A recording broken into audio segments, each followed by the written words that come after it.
Welcome into episode 3 of The Wolf Way. Tom Throp here with head coach Justin Hilton of the Westridge Wolves. And can't say it any different, I guess, a really tough loss. It was a great high school football game. For someone who's in the stands, they would have gone, gosh, this is a great game.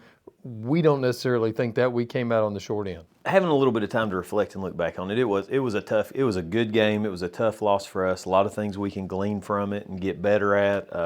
A lot of things to be proud of. Nobody wants to lose. We hate to lose. The object is always to go win, but when you can reflect back on it and take some of the emotions out of it, you see some good things that happened with our kids. Again, a 21-19 loss to Elizabethton. A very difficult place to play. I don't care who you are at what point in time in history, in my lifetime, Elizabethton's a tough place to play. I've walked into a couple stadiums as a coach and seen state championship banners hanging. This would be one of them. Played against some of those state championship teams. You know, this was a good football team, a well-coached football team, had excellent athletes on the outside. But, you know, we came in, put ourselves behind the eight ball a little bit point-wise, got down 14-0, but battled through some adversity. Nobody hung their head. Felt like we kind of gelled together. The tighter the game got, the closer we got. And just too many mistakes to pull it out. And, you know, we talked about penalties, and we've talked about that before. We had 100 yards worth of penalties and 4 turnovers and lost by 2 points. And that's a hard pill to swallow. But the toughness of our kids and the resiliency is something that I think we can build on. And we have talked about all year this year, and we'll continue to talk about it.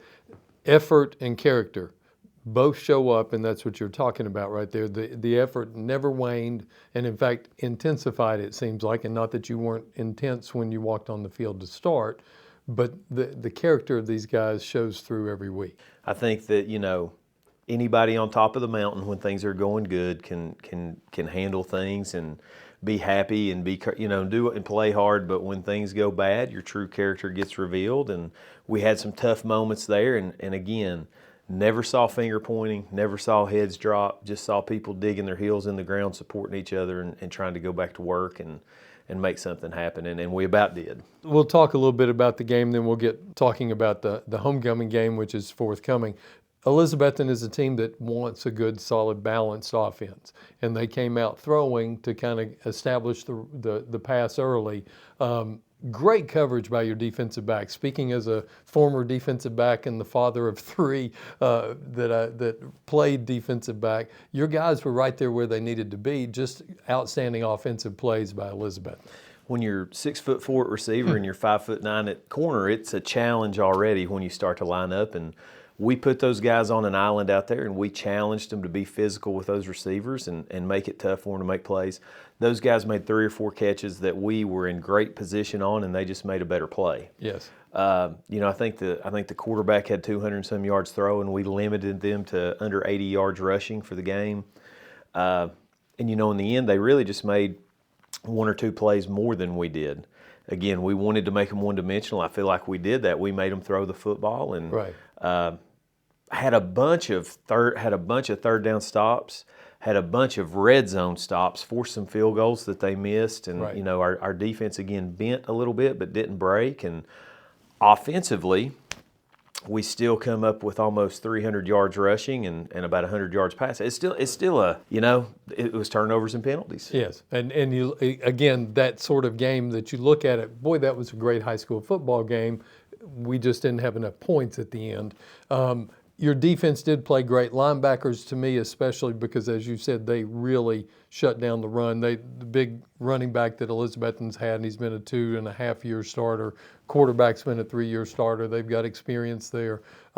Defense did a really good job against it. And we can go through, you know, I can throw out the names of Sam Perry and Nathan Arnold, and then, you know, jump to Orlando Mack and get in there with Mims and Duke and Smith and all of them on the defense. And I'm leaving people out, I'm going to get in trouble. But it was a solid defensive effort. I agree. You know, our front line, Duke, Mims, Music, and Ronnie Smith had pressure all night long.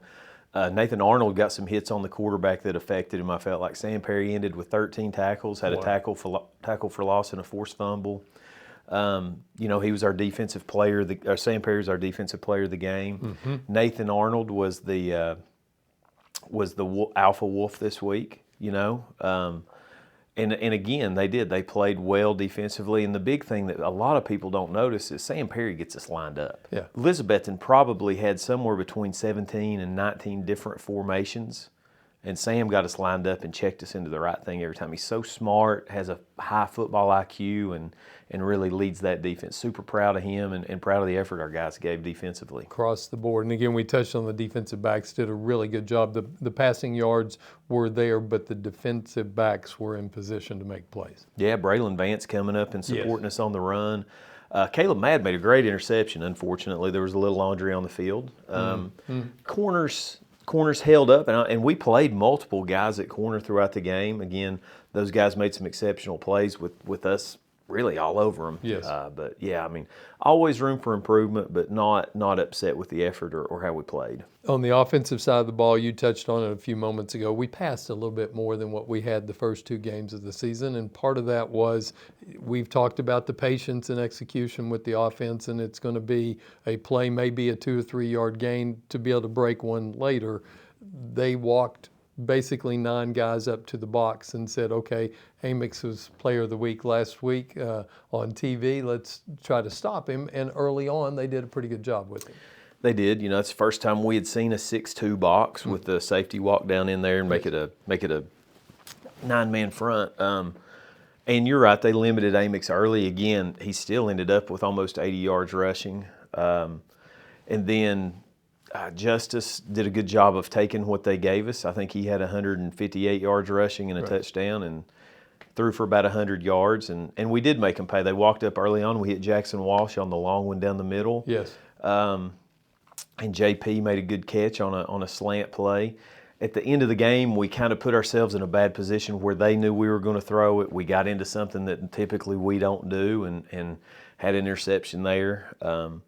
But the maturity of our kids, this is important, the maturity of our kids in spring practice came up to me and said, we need an identity, coach. We need something we can have a foundation on. And so we sat down and we talked about it. They wanted to be physical.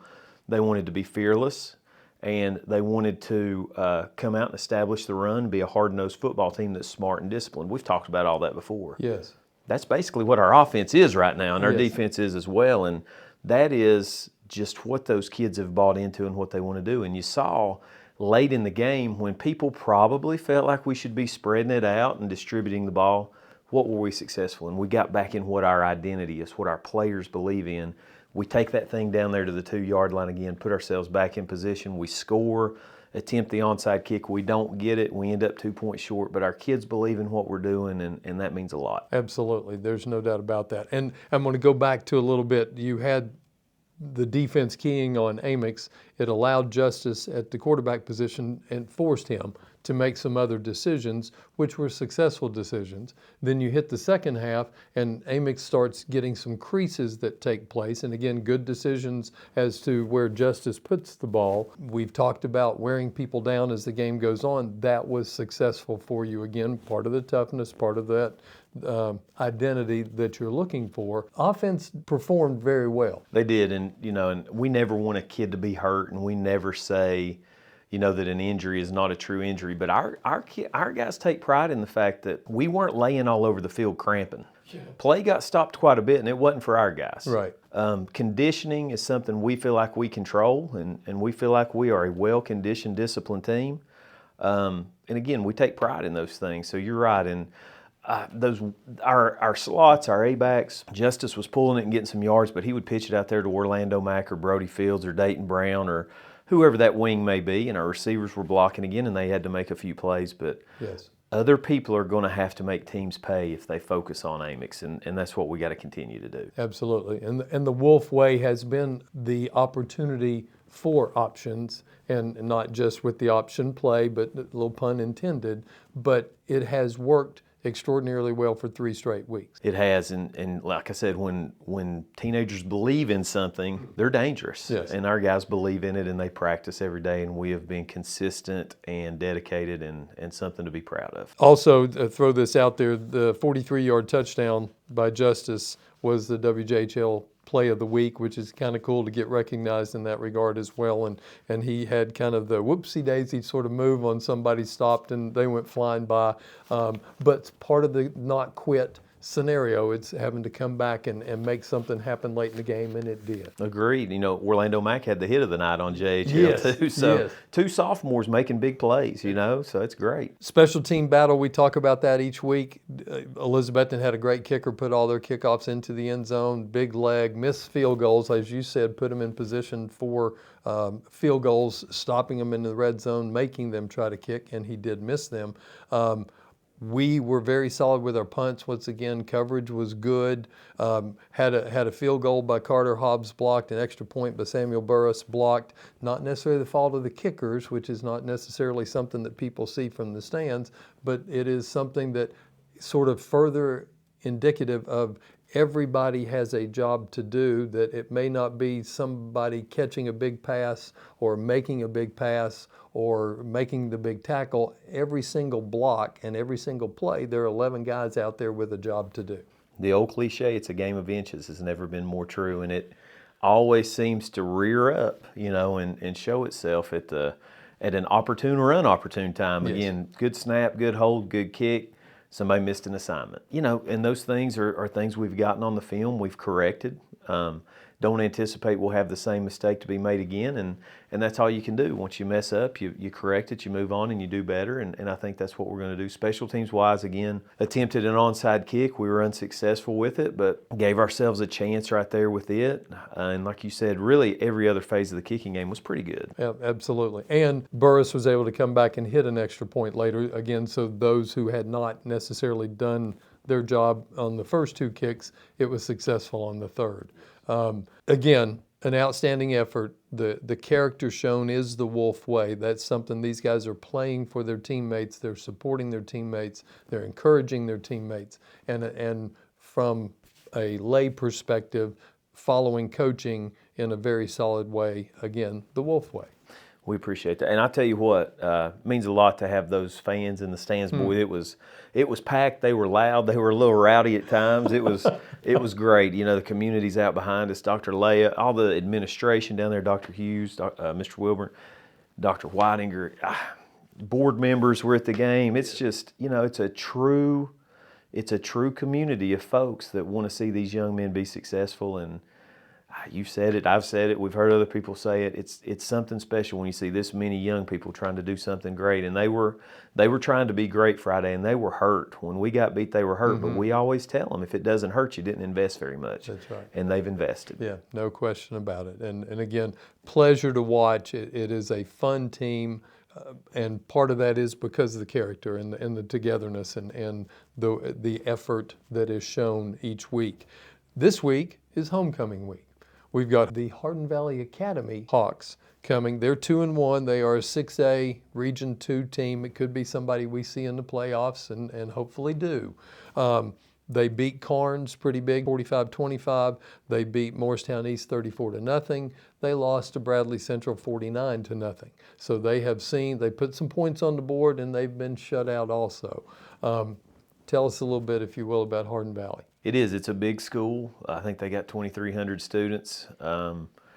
It's a newer school, so, you know, we've not played them yet. So this will be the first time that we've played them. What we've seen on film from them looks to be that they have excellent skill positions. A number 2 for them is a great player. They try to get him the ball in a multitude of different ways.